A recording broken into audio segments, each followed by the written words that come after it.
Tinamad na ako magluto kaya naisipan ko na lang na lumabas ng bahay. At sa paglabas ko nga ay natagpuan ko ang sisigan na ito malapit sa aming bahay. 99 pesos lang ang kanilang sisling sisig at ito ang mabilis sa kanila. Only rice at only gravy na din pala ito.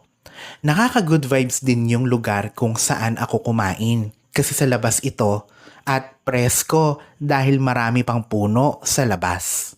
Bukod pa dyan habang papauwi na ako, nakita ko naman itong Ilocos Empanada na ito sa kahabaan ng gilid ng kalsada malapit sa isang grocery. Ang special empanada nila ay 70 pesos at 50 pesos naman kapag regular lang. May payment option din sila na GCash. O diba, Shala? Kain na tayo!